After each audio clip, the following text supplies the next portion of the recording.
Paris confiné, le confinement indispensable pour, nous le savons tous, lutter contre un virus qui nous envahit, qui cherche à nous envahir. Et Paris confiné, c'est une ville finalement où la vie semble s'arrêter. Les rues sont désertes, les bâtiments sont déserts, chacun reste chez soi en essayant d'être le plus efficace possible pour pouvoir lutter contre ce virus.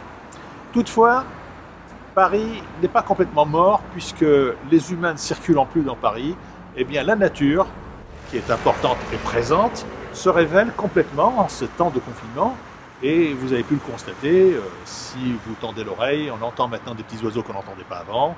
Et puis aussi, si sur le bord de vos fenêtres ou sur des balcons vous avez des fleurs et des plantes, vous pourrez constater la venue d'insectes pollinisateurs, dont les abeilles. Ces petites abeilles nous amènent à notre sujet aujourd'hui où nous vous accueillons à l'Institut du monde arabe où existe un rucher.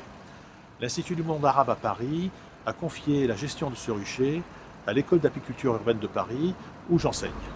Et je viens régulièrement pour apporter des soins aux abeilles du rucher de l'Institut du monde arabe.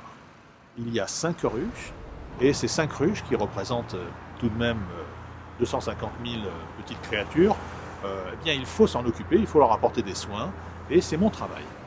Aujourd'hui, je viens pour une visite que je fais en ce moment de la saison, environ tous les 10 jours, mais la périodicité peut changer en fonction du moment de la saison, pour que nos petites abeilles soient heureuses dans ce Paris, finalement, où la nature reprend un peu ses droits.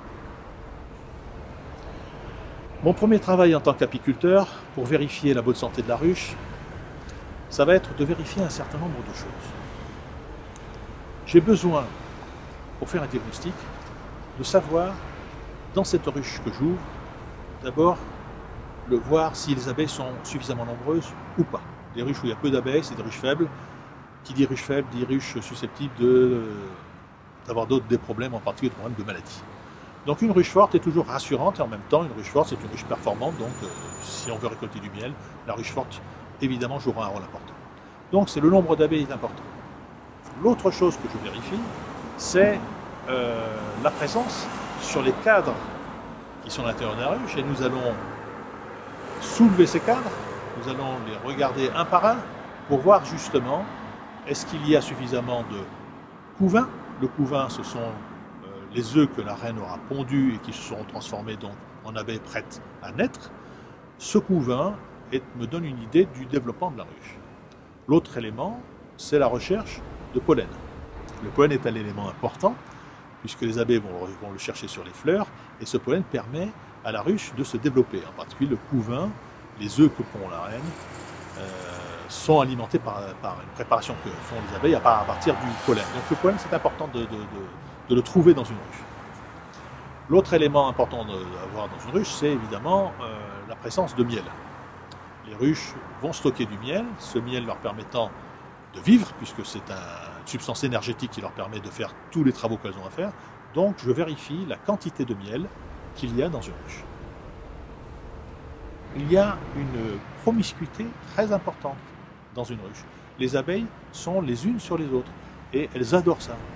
C'est justement ce qu'on nous demande de ne pas faire, c'est-à-dire on nous demande nous de ne pas justement être en promiscuité, on nous demande de maintenir des distances entre nous. Et pourquoi? Tout simplement, les abeilles vivent exactement la même chose. Les abeilles, lorsqu'il y a promiscuité, ça veut dire que les germes, les virus, les bactéries peuvent se passer d'une abeille à l'autre plus facilement, comme chez nous, d'un humain à l'autre plus facilement, c'est pour ça qu'on est confiné d'ailleurs.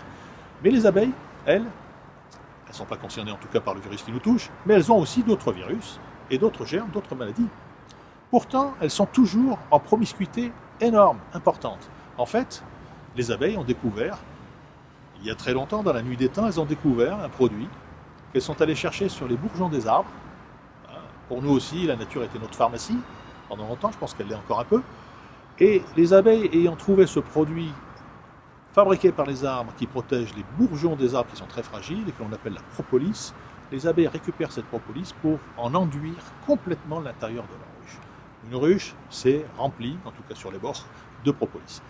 C'est ce qui leur permet de vivre en grande promiscuité et de manière saine. Donc vous voyez qu'elles ont trouvé la parade. Je vous ai indiqué les éléments importants que je vérifie lorsque je fais une visite du rucher. Il y a évidemment beaucoup d'autres éléments que je ne vais pas citer, mais que tout apiculteur doit faire de manière spontanée pour faire un diagnostic. C'est un peu comme un médecin qui examine une personne en bonne santé ou malade, mais enfin pour savoir justement dans quel état elle est. Donc j'examine une ruche et j'en fais le tour complet.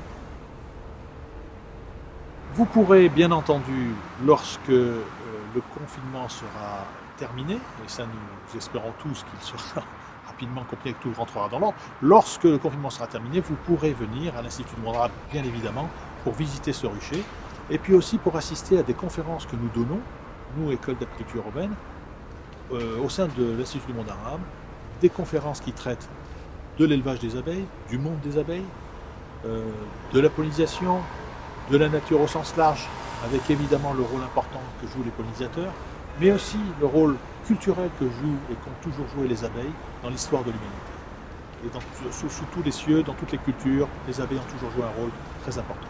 Vous êtes donc, dès que possible, les bienvenus à l'Institut du Monde Arabe.